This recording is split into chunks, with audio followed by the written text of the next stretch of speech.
It's said to be the fastest growing town in the whole of Ireland. The county town of County Donegal, Letterkenny. That's our postmark today.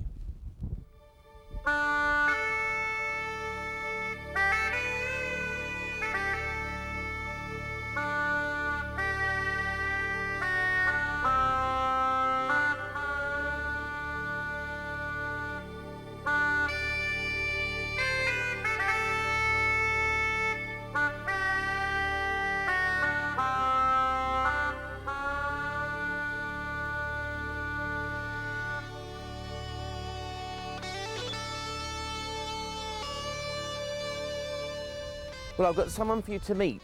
This is Paddy. And Paddy, come over here. You're from Letterkenny, yes, aren't you? Yeah. Right, I just want you to show everybody what you were telling me a little minute ago. What have we got here? We've got Letterkenny in front of us. This is extended Letterkenny. Letterkenny was just about there and there, just a small town, one street, and that's only back there about 1940s. And the cathedral there is a highlight of Letterkenny, and it's now coming on 100 years old in the year 2000. Letterkenny then began to spread out, and it's spread out right along here. We have the River Swilly down here, and this is all the isles here. There was a railway line run across there. It was a small town. It had a unique thing. It had one station over there and another station here. And we're both called Letterkenny? Yeah, it's only a small town. And the isles now, it's encroaching, all the industry and all encroaching into the isles, and this road's going to change that. It's reputed to be the fastest growing town, not alone in Ireland, but they say Europe. In Europe? Yeah. God, and then thought Ireland.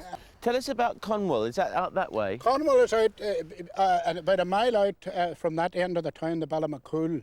And Conwell is the site of an ancient abbey in the 12th century. Ficre is known there, who is supposed to be the saint now of taximen in Paris. And it was also associated with St. Columkill. It's an ancient site, Conwell. And is that the original parish? So before Letterkenny existed, Conwell was there a parish. first. I must tell you the other one about, there was a little village there. Conwell's, the original Letterkenny was a village, and they had these little thatched houses, thatched round, in those days of the 12th century, and beyond that. And a cat... someone set fire to one of the roofs, and a cat was lying sleeping on the roof, and his tail caught fire, and the story goes that he jumped from one roof to another and he burned the village. Is that what happened? That's it. It's recorded in history. Isn't Paddy Curran just great? Now that's the Cathedral of St. Eunan, standing imposingly on Sentry Hill. It was built in the 1890s in Gothic style. Some of the windows were designed by Meyer of Munich and the ceilings by Amici of Rome. In 1846, the Slater Directory states Letterkenny as having one principal street, well built, and a spacious market square. The trade is of general character.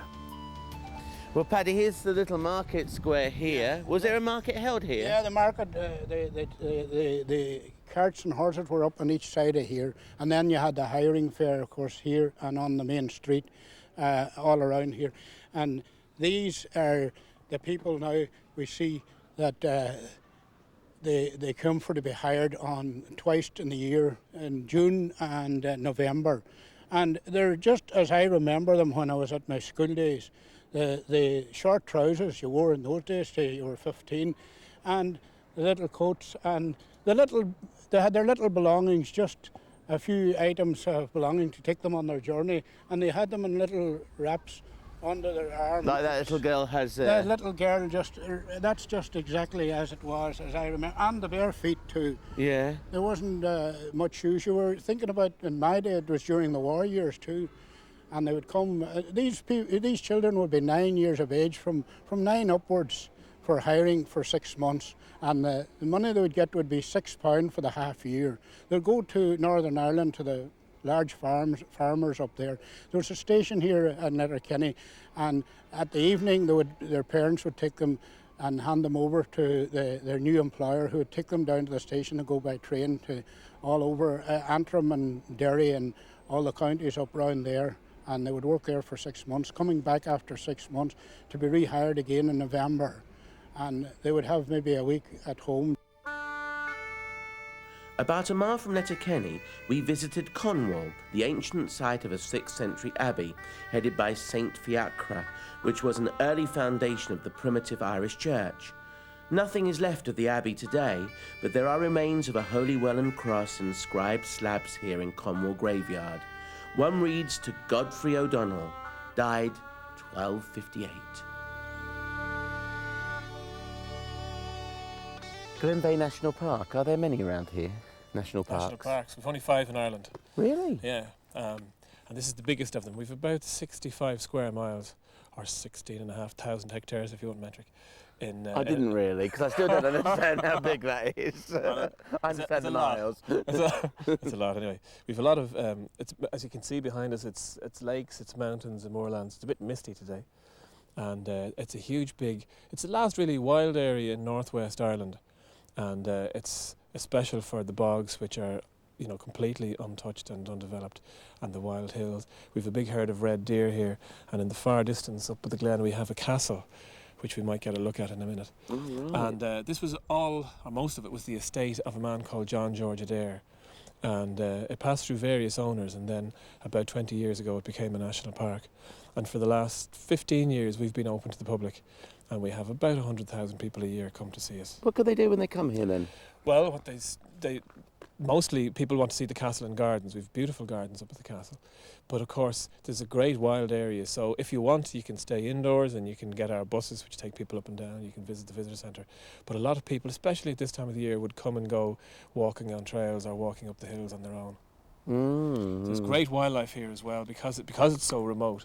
And we get, as I say, we have the deer, but we also have peregrine falcons and a lot of other animals, otters and pine martens and things, which people just might be lucky enough to see. And what's your nearest town to here then? Letterkenny is about 15 miles from here. And the other way, the sea? And the other way, well, Gweedore, we're quite near the Gaeltacht, the Irish-speaking part of Donegal, and that's about another 10 miles over. And Gweedore is about 20 miles from here. So you forget about how remote it all is, but when you look down there, you see outstanding beauty. It is.